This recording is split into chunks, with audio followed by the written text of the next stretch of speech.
What's going on, Survivor fans? It is Wednesday, so you know what that means. Are you whispering about the episode? Because we are. The aftermath of the last vote. Thank you, whisper, whisper, whisper. Julia's paranoia starts to set in and explodes at one of the most insane tribal counts in the history of Survivor. We've got our MVP segment, we've got some news and gossip, and we've got predictions. Don't move a muscle. You're tuned in to AfterBuzz TV, the ESPN of TV talk. Now, let the buzz. What's going on, Survivor fans? Oh, man. Sorry if that caught me off guard. Veronica I did just not know assaulted what Tim. was going on. Whisper. We were talking about whispering in the episode. There's a lot going on. You have to whisper to Mike now.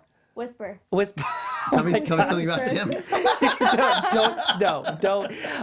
We are very excited to be here, you guys, to cover the latest episode of Survivor Season 38, Episode 8. Y'all making me crazy. You're making me crazy, you guys. Yo. This episode made me crazy. It did make me crazy as well. We want to hear your thoughts in the chat. Thank you all for joining us tonight. I am joined by two lovely panelists. I've got Veronica Valencia in her sassy jumpsuit. Hello, everyone. Looking amazing.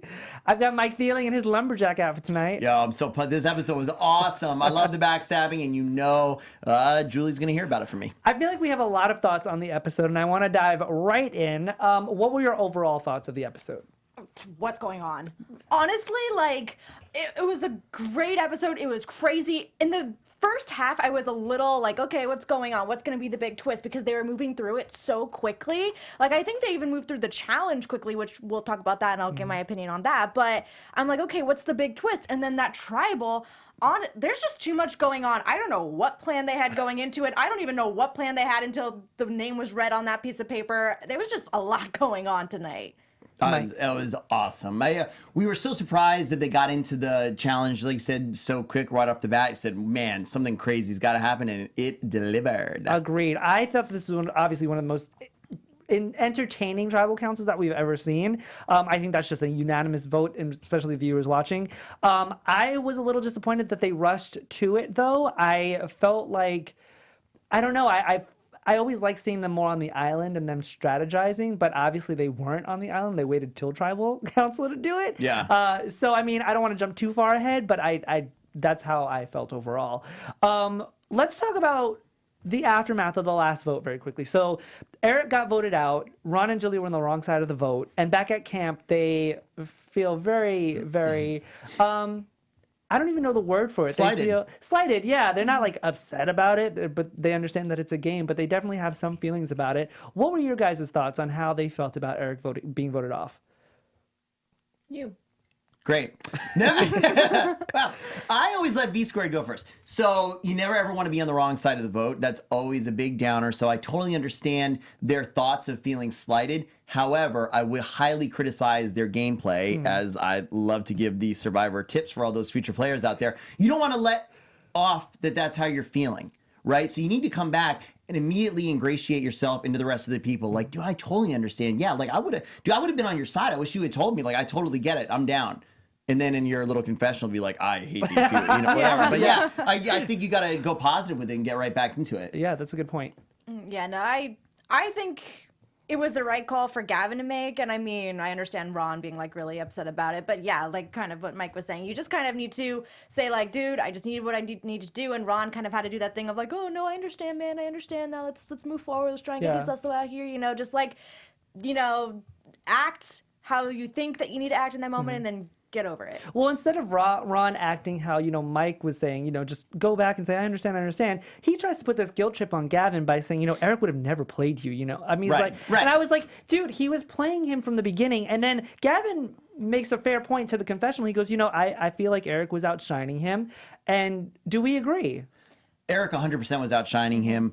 In the history of 38 seasons of Survivor, maybe you could pick out 2 or 3 instances where someone truly had an amazing connection and they wouldn't play somebody else. That's total garbage. Of course you would play him at the drop of a hat. All of them would play everybody else. Yeah. No, Eric definitely outshined Gavin, but I will admit that to Ron's point, as a viewer, at least to me, it was kind of surprising because I always did see them as a pair, like a really close pair that would try and work together for as long as possible. So when that blindside came last week, I was like, oh, okay, we're moving quicker than expected. I Right. agree with you guys. And speaking of pairs, we also see Rick and David, and they're having this custody battle over this idol. And they teased it last episode, and they made it this bigger thing than what it was. I mean, they were pretty much on the same page tonight, Rick and David. I mean, there wasn't any kind of feud between them or battle between them. There was just they seemed to be fairly stable in their alliance with each other. What are your thoughts on that?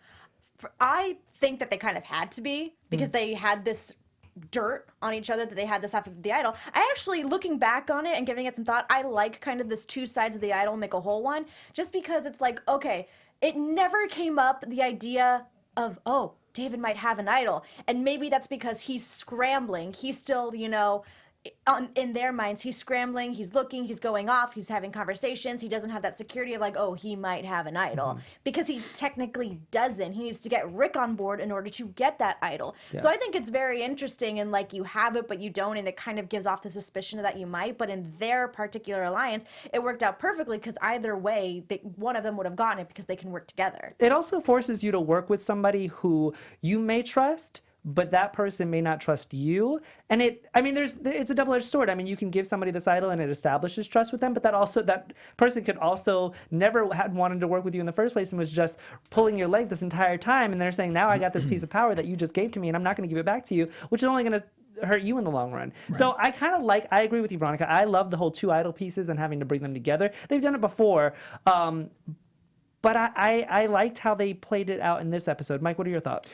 I love that David and Rick are back together because I love them as a pair. I'm all for them. I'm totally on their team. Hindsight being 2020, I do think I was right when we were talking initially about how to use that idol, that since we see now that they combine the idol, I mean, spoilers moving ahead, it wasn't necessary. It didn't actually save David. I still think, again, Rick probably should have used that half to bring somebody in closer that was on the outs. But, whatever, they're still here and they're together. And I think looking back, maybe the producers were playing up this tiny little argument they had over, I want the idol back and I'm not going to give it to you. It seemed like it was much more because they seem right back lockstep today. Yeah, it's not the first time that they've teased something of the episode and we were like, that's it, that's what you teased, and then that was it. Yeah. So it's not the first time, but putting that aside, I want to talk about Edge of Extinction Island. We see Eric there and he's giving us his thoughts about how, being on Edge of Extinction Island, it really takes a toll on you mentally. And we've talked about this throughout the entire episode because every single person that's gone to Edge of Extinction Island has had this dilemma on, like, should I leave? Should I stay? I've come so far. It's like a mental thing. It's like a physical thing. I don't have any food. And Eric pretty much said it the best. He said it's going from 1 million to 0. It's the great slowdown. And I love that he described it in that way because it really puts it in perspective for us. I mean, you're in a game you're going 1 million miles an hour, and then all of a sudden everything just stops on Edge of Extinction Island. There's no challenges. There's no rewards. There's literally nothing. There's like some scavenger hunts that you mentioned last episode, but that's about it. You're pretty much just staring at this other person and saying, hey, let's entertain each other. What are your guys' thoughts on how he was feeling? I really liked how he described Edge of Extinction Island this episode because it did put it more in perspective. Mike is shaking his head. Of course. But the reason I liked it is because, in a sense, I almost feel like, isn't that a good thing? If you're going 1 million miles an hour, really putting all your energy into these challenges, getting tired, and being super paranoid from the blind sides, from the conversations, as we saw this episode, wouldn't it be nice to still be in the game, but to kind of relax in a sense? Like that slowdown would be like a relaxing thing. Yes, it's hard mentally and physically because you're not eating and because you feel lonely or whatever, but isn't that I feel like how he described it as a slowdown, that'd be like a nice break. A nice break from the game of all the paranoia, of all the backstabbing, that everyone else is going through this episode. Everybody knows how I feel about this. Like, yes, 100%.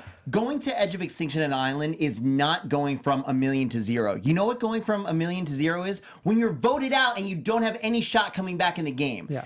Is when you get voted out now, you're not out of the game. You're going right back to the island. Everything is cool. Okay, for the first few people who didn't know about it, that's 1 million to 0, and then you should pop back up to like 999,000 because you're still in it.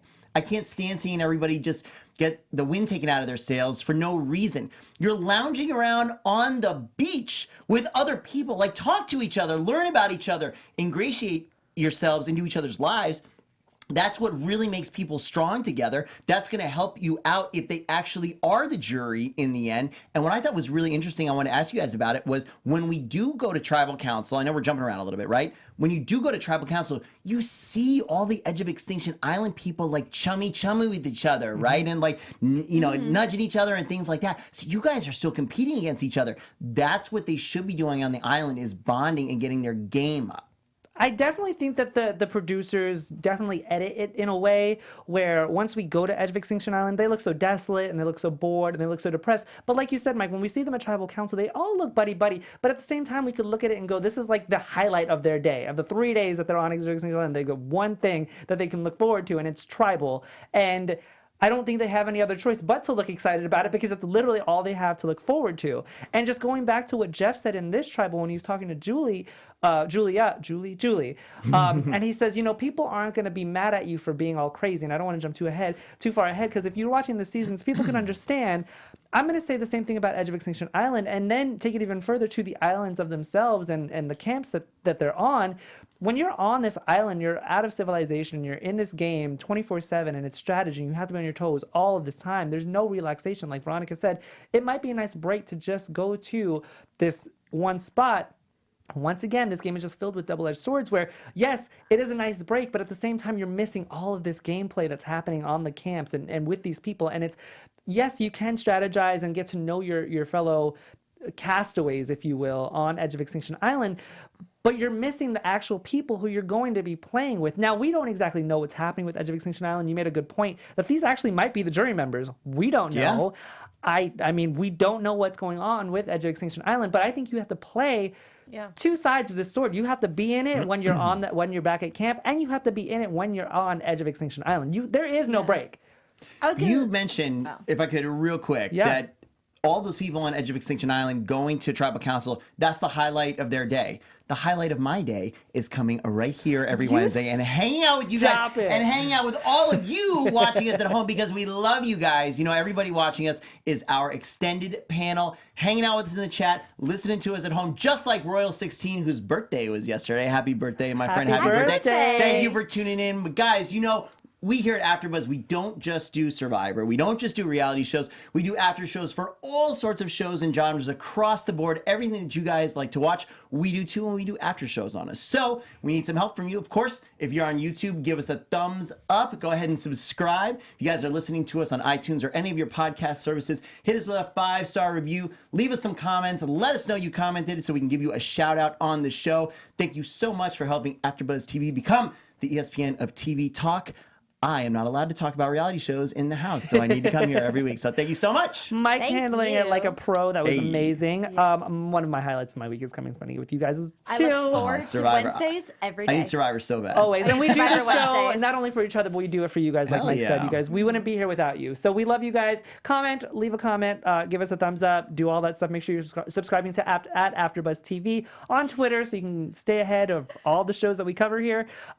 Diving back into the episode. Can I just make one more quick comment about Edge of Extinction Island? I find it interesting, Mike, that you're saying that people on Edge of Extinction Island should bond, but I feel like that does them no good. Because what are those relationships going to do once they get back into the game? Only 1 or 2 people will get back into the game. But what else are you going to do? You can do that, but from a game point point of view, it won't help you, but you can. I disagree. I think the more positive relationships you can make the entire time, no matter where you are, the better. At worst, they're not going to not vote for you on jury because they like you a lot. That rarely happens. So I think ingratiating yourself, if you both happen to get back in the game and you can have a little alliance going on, you can help infiltrate.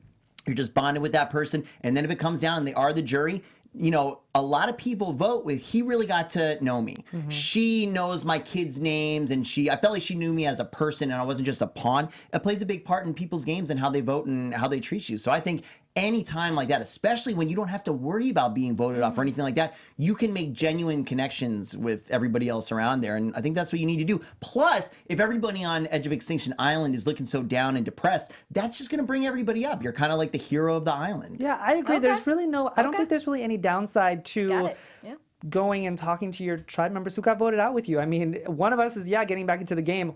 So we think. We don't exactly know. But hey, if it's 2 of us, you have that camaraderie with this person. That's true. I mean, and if not, then you you talked and you weren't bored the whole time. Yeah, There's really no downside. Play some Good point. tic-tac-toe in the Did sand. not think about that. Exactly. Good job. Yeah. Make chess charades, pieces like, out let's play of leaves or something. tag or hide and seek. It's a whole island. I don't know. I'd play hide and seek. So Chris catches the stingray. I just want to talk about this very quickly because Chris has been the one to watch since he's got voted out and sent to Edge of Extinction Island. He's like the Joe of Edge of Extinction Island. He's if outshining Joe. wasn't on Edge of Extinction Island. Yeah, he's And outshoning He Joe. is outshining Joe. If there was challenges on this island, maybe Joe would, show his strength. But no, Chris is taking it. Did anybody else feel bad for the poor stingray? Because Yes. I did. Okay, good. I'm was glad that I was. flopping. He was breathing and flopping, and he's got like these spears through him. I felt really bad. I just had to bring up the stingray because The weird thing I thought of, this is very strange. I'm admitting right now this is very strange, that they don't have any vocal cords. Stingrays. Right. I would think, because if I was stabbed with something, I would be screaming the entire time in pain, but it's just kind of like there. I don't know, that's the weird thing that came to my mind. The poor thing has a lance like sticking through it, and it's not like emitting any sound. It's kind of just like still there. I don't know. I know. That's I mean, the weird thing I thought of. Right? there I let are- you into my mind a little If bit. there are any marine biologists watching today, maybe you Let could us give us some insight on stingrays and their vocal cords. I don't But yeah, know. I felt bad because they were like hanging it around for a long time. And I was Yeah. like, put that thing out of its Yeah, misery. let's just put it out of its misery. I agree with you. So back at camp at what is it? Vata camp? Is that what I'm saying? Am I saying right? Vata? Vata. Sure. Vata? Is that, Vata. yeah, we're going to go with that. Day 23, Vata. Rick and Julie are having a conversation because, like we said, they were on the wrong sides of the vote. And, I mean, sorry, Julie was on the wrong side of the vote, and she's talking to Rick, and she's open to working with him. And so David, Julie, Ron, and Rick talk about being potential allies and bringing on Aurora and War Dog. What did you guys think of that? I thought this was very interesting because it makes sense that Rick would want to target Lesu for a few options. He brings up a valid point that they are a solid three that vote together all the time. So yes, it's probably better and wiser to split up a powerful threesome. However, I still felt like at this point, he just still had a vendetta against Lesu, especially after last episode. Like, he's just very against getting them out because of how they backstabbed him, and he just doesn't trust them. Yeah, absolutely. Yeah. Just really quick foreshadowing. Julie was the one that kind of brought up Julia's name in that whole scenario because she says, I think that Julia is running the game. And at that point, we all looked at each other while we were watching the episode and we were like, wait, what? How is How did Julia she running come- the yeah. game? How did she come up? Apparently, Julia must have been doing something behind the scenes with maybe the producers or the editors aren't I would letting say us see. Aurora too, to that fact. I mean, both of them from the edit and what we've seen have been fairly in the background. And then all of a sudden now at Tribal today, it's like they were the number one targets all of a sudden when everything turned around. I was like, whoa. Right. It was very strange. I felt it was just weird, and I don't know if Julie actually felt that way or if she was just saying that because her, Gavin, and not necessarily Aurora, because Aurora made this big stink of how she was on the bottom last week, but Julie, Gavin, and Victoria were the three Lesu who flipped. Yeah. So of course it would be easier for her to be like, oh, they have some leader and it's Julia. Yeah. Yeah. And not only does Julie like throwing other people under the bus, but then she also is breaking down. This is when we start to see Here we go. Julia's paranoia really starting to set in. And whenever it happens to any player, and I think that Julia was a little bit more vocal than other players and their paranoia setting in, and she definitely voiced it throughout the episode, and we will talk about it. But I feel like this is when it really starts, this whole battle of the mind starts, and you really have to push yourself. I mean, they just talked about it on Edge of Extinction Island when they showed that clip about, how it's so easy to quit, and you really have to stick it out. And not only are they having to stick it out on Edge of Extinction Island, but also in the game. So it's, once again, I'm going to keep using this phrase, this double-edged sword, where, hey, you think that you have it bad on Edge of Extinction Island, yet Julie is going through it She is. over here back Wow. at camp. So what did you guys think of Julie's first kind of breakdown moments? I had this from the moment she broke down is the moment I kept saying in my head throughout the rest of the episode. I get that she's paranoid. I get that she thought that she trusted these people and she was on the wrong side of the vote and it really affected her. Yep. That being said, I don't understand why she felt so abandoned and like on the bottom when I'm like, Julie, I understand that you're on the wrong side of the vote, but you are not a target right now. Why do you feel like it's you going home over Ron? She was never on the bottom bottom, and I didn't get why she kept making that a thing. Like, I'm on the bottom, you're gonna get rid of me, because that wasn't the case. Maybe that's how she felt, but from a viewer, it was like, that's not the case right now. So why are you still going on about it? Yeah, absolutely. This is okay. I feel bad for her because I don't obviously think she's faking or anything like that. I obviously, and I feel bad she's going through it, but I like it when people are going to Survivor like ready for battle. You know these backstabs are going to happen. You know people are going to break your trust. I want people to be ready for that going in. It obviously affects everybody differently. Obviously, she took it really, really hard.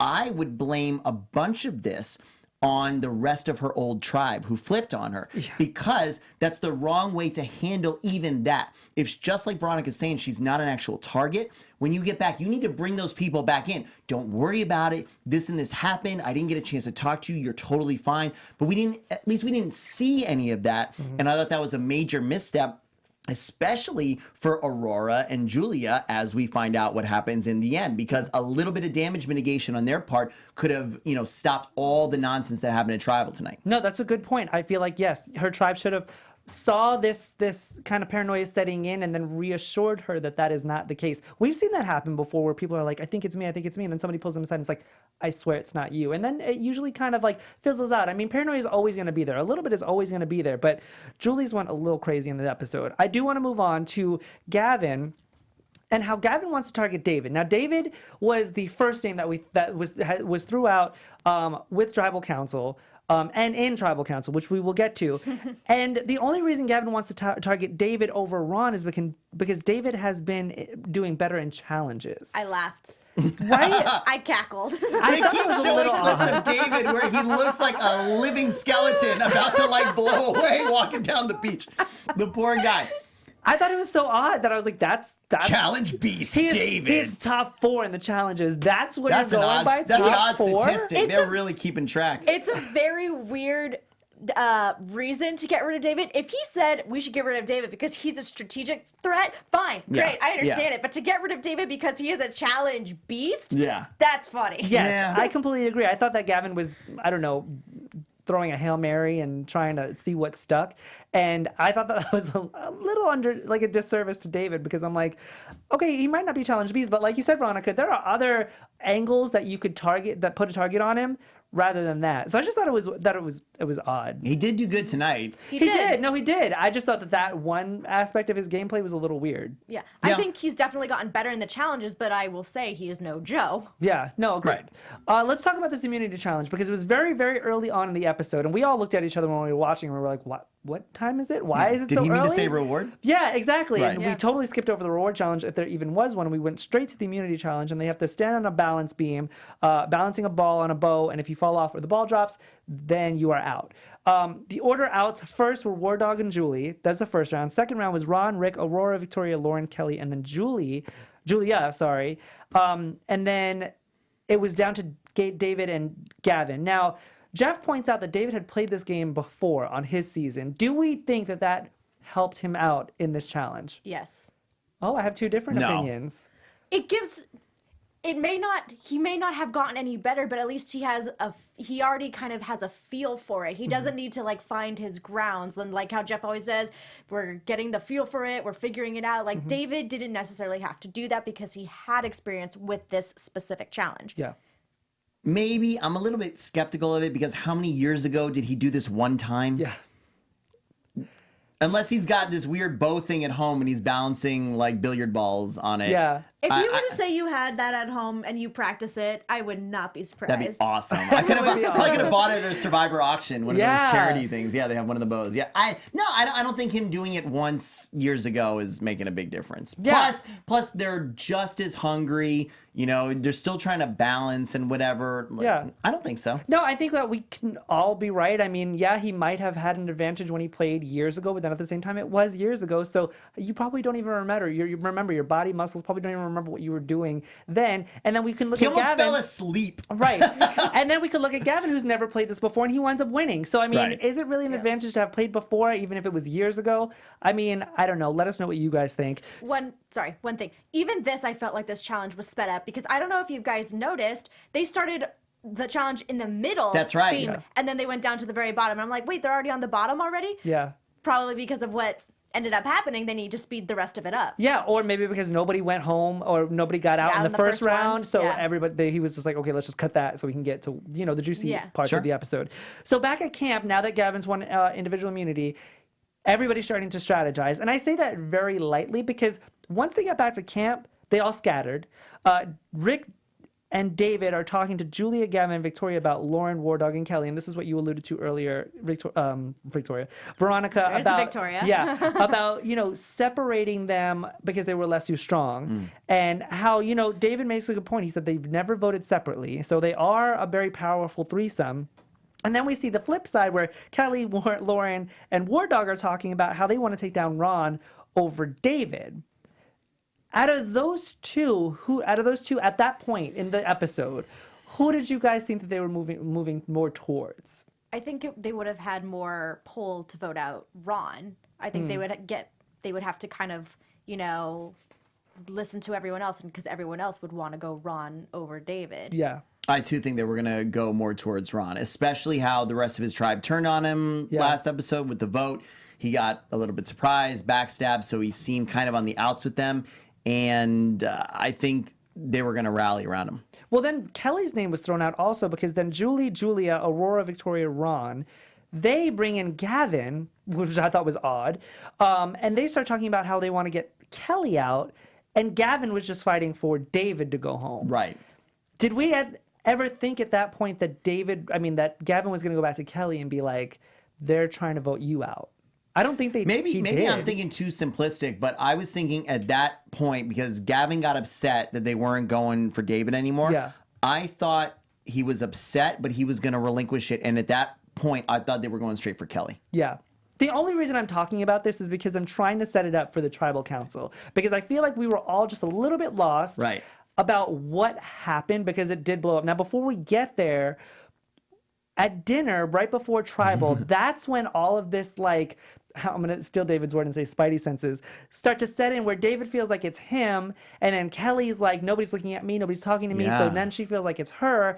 So paranoia is setting in on a different level, but I feel like David and Kelly definitely had more of a reason to They had feel the right this paranoia. sense. Absolutely. I They were completely right agree on. with you. Yeah.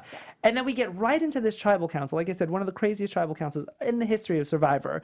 And we noticed that it was going to be a crazy tribal because it was so early on in the episode. We saw 30 minutes left of the entire episode. And it starts off with Jeff literally asking, who can you trust? And everybody's like, nobody. We can't trust anybody, especially Julia and Ron. And Julia says, I was on the wrong side of the vote, so now I really don't trust anybody. Right. And Kelly feels like the Kama group has gotten back together. So there's this hold of Kama versus Lesu.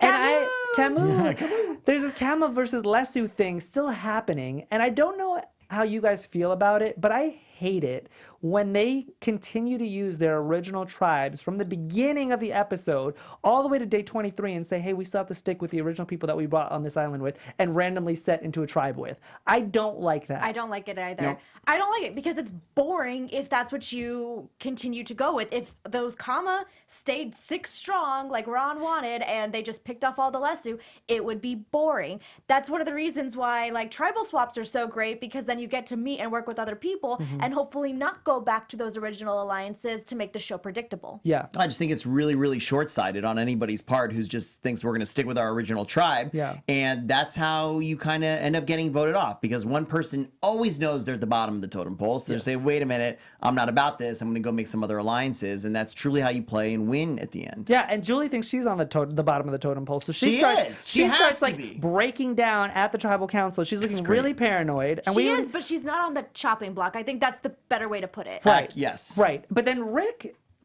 is the one, in my opinion, and let me know if you guys think differently, you as in the chat as well. Rick was the one who really set this entire crazy tribal council off when he says, Kama strong. Aurora. Well, Aurora, She went off. Aurora was just kind of alluding to the fact, and Julia called her out on it when she was like, you're spilling the beans about David, because David made a shark and minnow while he was pooping comment. Oh my God. Yes. And We literally had a conversation during this tribal about That's where they poop? This is we the did big not know that they takeaway. poop. The They big poop in the takeaway. ocean. In the ocean, and they have a wonderful view while they're doing number 2, evidently. Yeah, apparently It's they just see beautiful. sharks, guess. Sharks eating and stuff. minnows. That's awesome. I wish I had that view when I was pooping today. I did not. It was more of like a wall. But You just pull up an ocean scene on your phone. What There are you talking go. about? Yeah, I'll you do go. that. I'll just watch Survivor. Just reruns. So Rick kind of sets this whole thing off when he says, Comma Group is strong minus 2 of them. And like you said, Veronica, Aurora kind of alluded to it, and Julia called her out on it. Was like, "You're spilling the beans," and she's like, "No, I'm not." And she's like, "Yes, you are." Like, there's this whole little tit for tat thing going. There was a lot of conversations before it kind of blew up about what was happening. Yeah. So I think they went into this tribal not fully convinced that what they wanted to do, which was the David vote, was solid. I feel like once, and this is why I don't like so much talking at tribals, is because I feel like people start to change their minds. But then at the same time, you could look at it and go, this is why Survivor is so amazing, because you're able to switch your vote and change at the drop of a hat, which you need to do when things come up. And I feel like that's why Jeff asks these specific questions so that people can start thinking about it. And there was this whole thing between Julia and Rick. Yeah. And they were a little salty, I want to say, with each other. I think she was flat out rude. I think Julia was rude in telling him, and you saw the jury react to it and how she said, "Oh, you're such a pat," like, "Oh, psst," and just totally dismissing him. Yeah. And basically being like, the thought that came to my mind was her telling him, "Stay in your place." Who are you? Like, You're don't just a even talk. Like, passenger. don't even talk. Like, what's your, and whoa, that's the wrong thing to do. Obviously, we know now. So tribal is a huge part of the game. Jeff is going to ask you a ton of annoying questions that you don't want to answer. You really, really have to answer tactfully, because if Aurora and Julia had said nothing this tribal council and give really milquetoast answers, Julia probably would have still been there, and David probably would have been. He probably still would have played the idol. So, but Julia probably not going home today. Yeah, I agree with you. Couple things about this going into this tribal. I thought it was interesting how no one felt comfortable with their vote going into tribal when the minute they get back to camp, Rick is like, "Oh, they all scattered to go talk." And so you think that they would have a good idea of who they were voting for going into tribal. But as a viewer, I had no idea where the vote was going. It was very confusing. Yeah. Right. And during this entire tribal, it's like, yes, it felt like Aurora really spilled the beans, but I felt like even before that, people were constantly giving out clues to what their plans were. So I'm like, why are you doing this? Yeah. Like, what's going on? Yeah, no, I completely agree with you. And I think that the moment, I think one of my favorite moments of this entire tribal is when Kelly and David got together, and David looked at Kelly and said, "Who is the vote?" And Kelly went, "You." Like, that was, and I just loved it because they've, like we've said it before, they've had this feud with each other. Yeah. Like, they've been going after each other, one after the other, and it's always this flip-flopping thing between the two of them. And literally, they always come together with each other. Yeah. And I honestly, I'm a little early for prediction, but I would not mind seeing the two of them in the final together. Absolutely. I really would. I think it would be Absolutely. so cool. I liked when they reconnected in tribal and David just looked at her and said, "Hi." Yeah. Yes. Like, I was like, yes, Yeah. here we go. And Kelly literally just says, "Yeah, you were the vote," and he says, "Thank you for your honesty." Yeah. Did we fault Kelly in telling him the truth? No, because Sorry. No, I was just gonna say, I feel like at that moment, so much had blown up already that they weren't gonna vote for David. Kelly just didn't have a care in the world. Yeah, it was you, buddy, just so you know. Yeah. That seemed like a gut split-second reaction. And if you're going to do that, I say go with it. This is a new alliance you just formed by being straight up and honest and be like, yeah, it was going to be you. Okay, what are we doing now? And he even said, "I want to do something with you right now. I just want to know that I can trust you." And being straight up honest like that after everything's blown up anyway is probably a really good way to make the trust back. I think what was interesting also about Kelly is that she turned to Aurora and Julia and said, "I don't want to turn against you guys."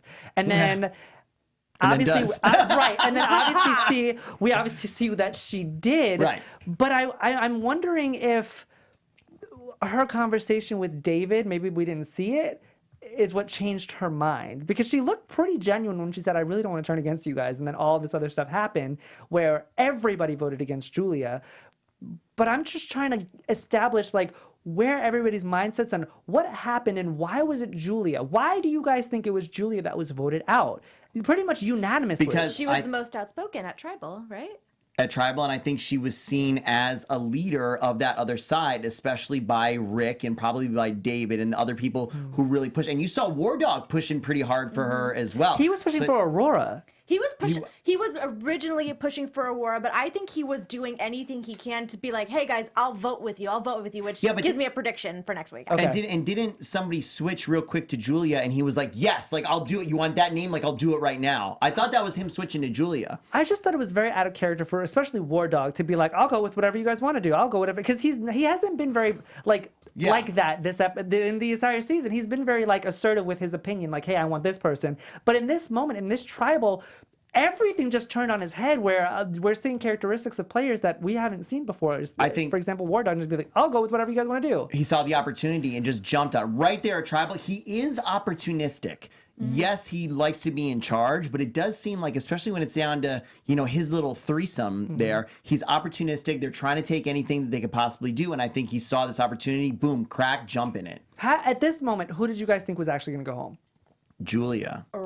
Aurora. Julia, I was Aurora. Julia. Okay, sorry. Yeah. Either of those two. As soon as all this stuff happened, I got really excited because I was like, yep, one of those two are going home. They messed themselves up. Yeah. I would have thought Aurora for a couple reasons. One, she was very outspoken about the plan, a little too much. Second, I had thought at least maybe Julia had a solid group with Victoria and Gavin. I feel like Aurora, since Joe got voted out, has just kind of been there, has kind of just been a floater and gone whenever. No one really has ever brought her in to be like saying like, "Hey, I'm solid with you. We are an alliance." You know? No, I was looking for Julia because I really hated what she said to Rick. Like, for some reason that just hit me like in my gut. So, well, why would you do that? And the fact that he kind of started the whole thing, the whole movement right there that happened, I said, good. I liked it. I am not really attached to Rick. I don't know why. I mean, he's been through a lot. He's fought his way back from Edge of Extinction Island. I am not connected to Rick whatsoever. And I feel like Julia's kind of like, I don't want to say attack because it's a pretty harsh word, but just her confrontation with him, I thought it was valid. I was like, she's going to say what she wants to say, and she's allowed to say what she wants to say. Just like Rick is allowed to say whatever he wants to say and put this entire plan into place. You're allowed to say what you want to say, but as we can see for Julia, that comes with big repercussions. I agree with you. And Julia, we see, was voted out tonight, pretty much, like I said, unanimously. The only person who didn't vote for Julia was Julie. Herself, obviously, and Aurora. Aurora voted for David. And they didn't even vote together. So... Speaking of the wrong side of the vote, you guys, very quickly, let's talk about Aurora very quickly, because she's literally the only person and a unanimous vote that did not vote for Julia. Why? Why did you think that was? Because it was just the two of them sitting with each other, and no one bothered to clue them in on what was going on. She literally was just sitting there. I was surprised that Gavin went with everybody else and voted against Julia. Yeah. Well, it's like you never want to be on the wrong side of the vote. And Aurora kind of reminded me of, what was it, Wendy, when that whole tribal happened, and Wendy was just kind of sitting there like, like, what's going on? No one's including me in the whispers or anything. And Aurora was just sitting there like, she wasn't taking initiative. Yeah. She walked away, and Aurora talking about, I can't stand soccer moms and stuff. So to me, just the two of them, she was trying to make fun of Julie saying she was old, right? Yeah, so the two of them kind of getting personal for almost no reason. I just thought it was kind of petty, and I don't know. I was down to see the whole. I love all the scrambling and stuff. I said, this is amazing. 38th season of Survivor, right? This kind of talking at tribal, that only happened in the last 10 seasons, Agreed with if you. that. And this is the most extreme we've seen of it. Well, it's getting more worse, however you want to describe it. Every single season, it's getting bigger and bigger. It's really exciting. Yeah. So we've got another casualty to Edge of Extinction Island. That's Julia. Yep. She's gonna go. She's gonna play to win or be bored and desolate and look really depressed on Edge of Extinction Island when we see her next. Any last thoughts on this episode before we get into our segment? Seems like the chat was more into Aurora going home. Yeah, give us some shout outs. Desiree, Jasmine, Sheena, not a big fan of Rick and Ron. Eric, before going to tribal, I had no clue of who was going home. We love seeing you guys. Thanks so much. Yeah, it seems like from the names that I saw, people are thinking Aurora. Huh, interesting. So that is our review on season 38, episode 8. Y'all making me crazy. Let's get into our favorite segment, our MVP segment tonight. We've got our votes right here. Will it be unanimous as well? I don't know. Let's see. Thank you, JLo, for our amazing music. First vote, Rick. Rick is our first vote. Once again, don't know if you guys can see it, but I'm holding them anyway. Second vote, Rick. Second vote. Oh, second vote is Rick. Let's see. Will it be unanimous? Oh, third vote is Julie. What? Oh, I thought we were going to have unanimous, but I guess we do not. Surprise, surprise. Who voted for who? I voted for Rick. Mike spoiled it. You saw me vote for Rick. You're a little cheat, Mike. Sorry. Why did you vote for Rick? I just thought he was very outspoken and like really got the train going and moving on, like switching this vote around. I don't know, like good for him. Yeah. That's why I voted for Julie. I liked how she just got I don't think it was a good game move, let's be honest, but as far as entertaining and TV, I thought it was awesome. Just got spicy and she's like, that's it. She's like, I'm jumping ship. And when she Literally. figuratively and literally jumped ship over onto David's lap, I was like, yeah, I like that. Yeah, I voted for Rick. I don't even like Rick that much, but I thought that him kind of taking control in this crazy tribal atmosphere was pretty impressive. And I mean, he did what he had to do to save his friend David, and he played his idol for him, or together they played the idol together. I mean, he was there for David, so that shows loyalty, and I respect Rick. I feel him. Chat is agreeing with you guys. Desiree, Jasmine, Rick, Nathan, Rick. Yeah, cool. Yeah. Very cool. good. Let's get into our news and gossip segment, you guys. Let's get into some news and gossip. Awesome. We've only got a little piece of it. We actually have a second one. Oh, we have a second one. We have a second We've surprise got, one. Surprise ones. No, Yep. It's news to me. Since that tribal was so crazy, we do have a little tweet that we want to pull up very quickly. You guys can take this away. Mike. Yeah, Julia voted out tonight. She was answering a lot of questions on Twitter, but just thought it was interesting. She tweeted this out that it was crazy to watch, but it was crazy to be there, that the tribal lasted over an hour and a half long. Yeah. Thanks to some of our, I think that was Bree in the chat who pointed it out to us. It's really cool to know that and always to get a constant reminder of, okay, we watched maybe 20 minutes of it, but Jeff grills these people forever, right? It's a lot. Yeah. And people in the chat our fans in the chat were actually saying that in previous seasons, Tribal was probably even longer.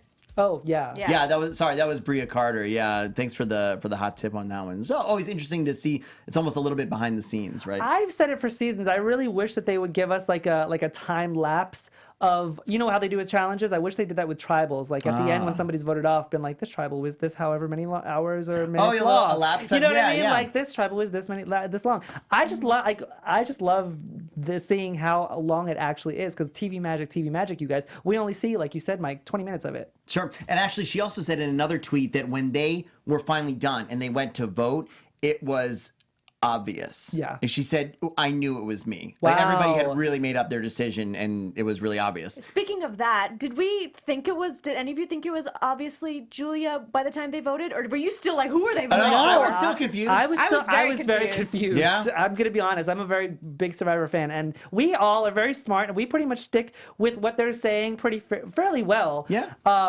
And I was confused. Big time. So we want to know your thoughts. Was that the second piece of? No. Oh, it is not. Give me some more. Thanks to everybody in the chat who put this up. I had not seen it, but J-Lo, if you have that, if I sent it over in time, please put it up on the screen. We have this awesome article from CNN, but it was all over the news. Super Survivor, your boy Joe, who's over on Edge of Extinction Island right now, and former Survivor Sierra are engaged. No way! Yeah. Oh, Sierra's one of my favorite players. I love her so much. I think she's gorgeous. Congratulations. She is super gorgeous. beautiful. Big congratulations. We know and efficient. So if you guys are in LA, hey. She's great, but she got so much hate her season. She really did. She did. And I thought she was a very good player, actually. And I love that she loves animals and she deals with horses a lot. And I just think I love her. She's stunning. I thought she was a good player personally. I thought she was kind of one of the villains. Of course, they met in 2014 on Survivor Worlds Apart. There they are. And too how much awesome beauty for one photo. Big congratulations. Yeah, Yeah. they look amazing. If they are in LA, guys, come on our show. Please do. We would love to congratulate you in person. Yay! So let's get into some marry you predictions. right here. There you go. Some predictions very quickly, you guys, before we wrap up the episode. Do you have any outstanding predictions? I know that you said you had something. Yes. I did. Yes. I think they kind of hinted at it for next week, but I think that War Dog should be the target come in the next couple of episodes on the fact that he has done a very good job, like you were saying, Mike, taking initiative and trying to flip people and going with different alliances to make big decisions. He was the one who was doing a lot of the work to get the common members to flip last week, and he was the one who took initiative this week in Tribal to be like, hey, you want Aurora? We'll vote Aurora. You go with us. And I feel like he'll do that again. I feel like he's very good at swaying people, and I think he should be on everyone's radar. Very good. I like it. My only prediction is that I'm nervous for my boy David. I think he's becoming more and more of a big target, especially, with the rejiggering around of everybody, and I'm kind of worried for him. That's funny because my prediction is that I feel like Kelly and David are finally going to be able to work together hand in Love hand. it. Hopefully until the end. I can see them working to the end. I feel like you said, like with Survivor, it changes every single week from vote to vote. But I'm hoping this is the last straw for the two of them, just to be like, you know what? Let's stop going after each other and let's just work together. That'd be awesome. Because I think that they would make a very powerful couple. She can bring in Lauren and War Dog. He can bring in Rick. They can make a really powerful fivesome. So, I mean, that's my prediction, you guys. Let us know your predictions, everybody. That has been an amazing review of this episode. Where can our fans find you guys? Hey everyone, Veronica Bledsoe here. You can find me on Twitter and Instagram at it's me, Veronica_V. Guys, thanks for hanging out. I'm Mike Thieling. Remember, if you're super fans of Survivor, the next Amazing Race is going to have a bunch of teams from Survivor excited! and other reality shows. We'll definitely have an after show for you guys right here. But until then, you can find me everywhere at Mike Thieling. Yes, guys, and I am Timothy Michael. Very quickly, I'm so sorry I forgot to mention our fantasy draft. So far, I am down to Kelly, War Dog, and Aurora. I've lost Eric. Veronica, you're down to Kevin, Lauren, Ron, and Julie. You've lost Aubrey. And Mike, you're down to David, Victoria, Rick. You've lost Wendy, Joe, and now Julia. Wow. So I'm just doing wanted to give you guys a brief recap on where we sit on those. You can find me everywhere at I am Timothy Mike. If you guys have any questions, you can find me there. We will see you guys same time next week. See ya. Bye. Bye, guys. Our founder, Keven Undergaro, and me, Maria Menounos, would like to thank you for tuning in to AfterBuzz TV. Remember, we're not just the first, we're the biggest in the world, and we're the only destination for all your favorite TV shows. Whatever you crave, we've got it. So go to AfterBuzzTV.com and check out our lineup. Buzz you later. The views expressed herein are those of the hosts only and do not necessarily reflect the views of AfterBuzz TV or its owners or principals.